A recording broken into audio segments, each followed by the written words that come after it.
back to the Hopry. I think we're already at what, session 6, so I think we're starting to move along pretty well. Tonight, I just got done reviewing the Victory Hop Wallop just a little bit ago, and you know, I figured I'd share another good beer with you guys tonight. So it's like I said, it's been a little while since I had that one. I went upstairs, sat down, kind of unwound from the day, drink a little IPA, but now I think it's time to take it up a notch. And this beer that I've got for you now, I think is going to be a real treat. This is from a brewery called Great Divide, excuse me, and they are out of Denver, Colorado.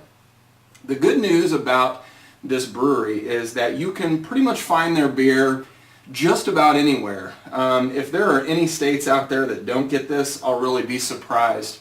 I've never had any problems finding their products, but I will also tell you that every single beer I've had from Great Divide thus far, especially in the 22-ounce bottles, has just been phenomenal. Now, it's probably been about, I guess about 8 months since I had the oak-aged Yeti, and I remember having this about a month and a half or 2 months after I had Goose Island's Bourbon County Stout. Now with Goose Island, their Bourbon County Stout, it's heavy. It clocks in at about 13%, and you can really feel that beer after even about 5 sips of that. You know, you really start to kind of warm up from the inside.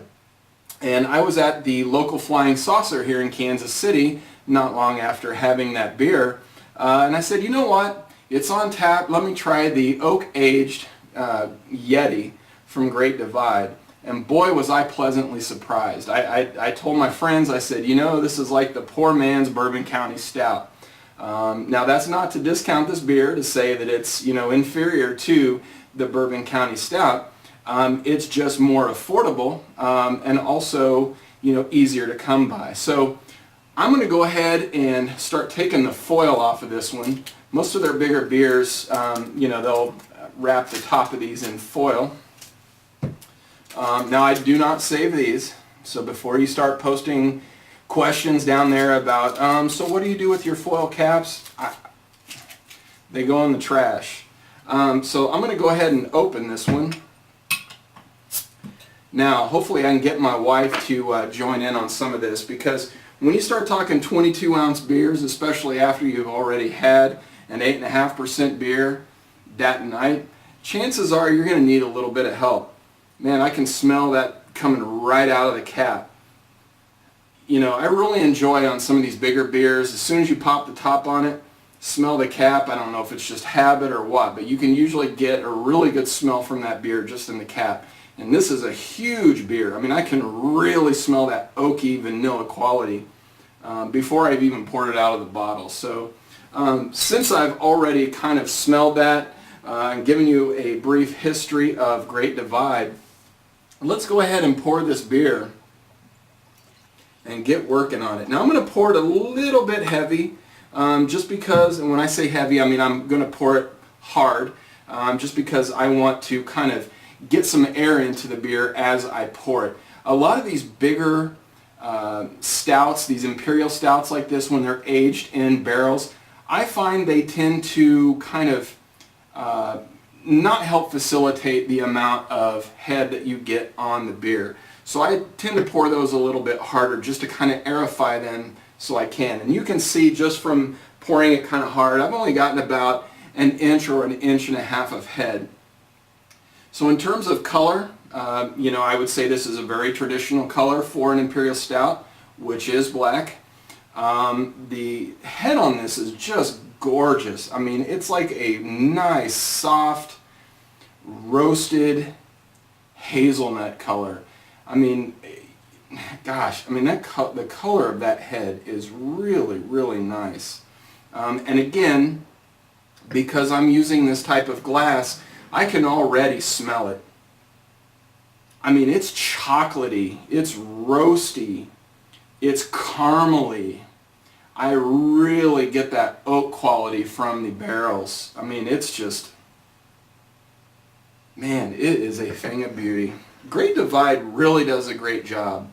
They've got a really solid barley wine too that I like. So if you get a chance to find any of these beers in your local liquor store, look for their barley wine as well. The name of that is escaping me at the moment. Maybe I'll post it down here when I find it. But I mean, this smell is just, I mean, it's really making me happy. All right, well, I'm going to go ahead and try it just because I can't wait. But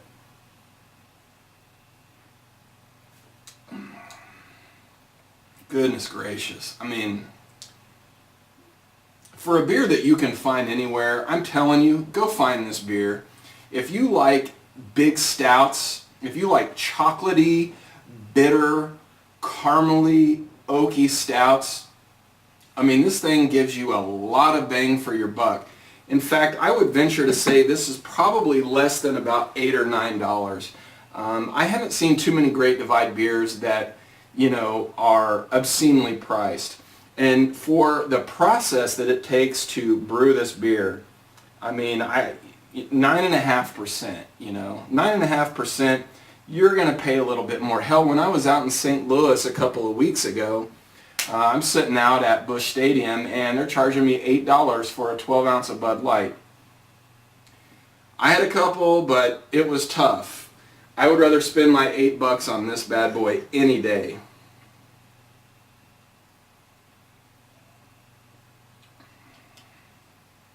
Man, is that good. Now, you know, I think it's always important to talk about lacing, because lacing gives you a really good idea of how it's going to coat your tongue. And this one, you can tell after you take a drink of it and you set it back down, it holds on to that glass all the way down.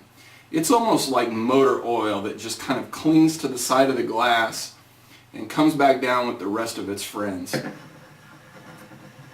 mean, this whole room right now smells like oak and chocolate and vanilla.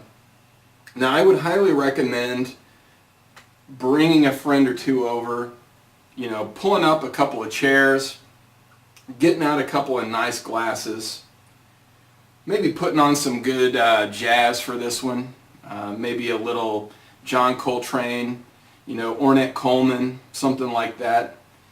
Hell, even go out on the back porch, sit out in the cool weather, pour this bad boy, and I think you'll make a friend. Anyway, I'm going to go make a friend with my wife, and I'm going to pour her a glass of this stuff because I think she's really going to enjoy this one. She's been on me lately about reviewing stouts so that she can try them. But anyway, I really appreciate you guys coming back for another session of the Hopry, and we'll talk to you later. Thanks a lot.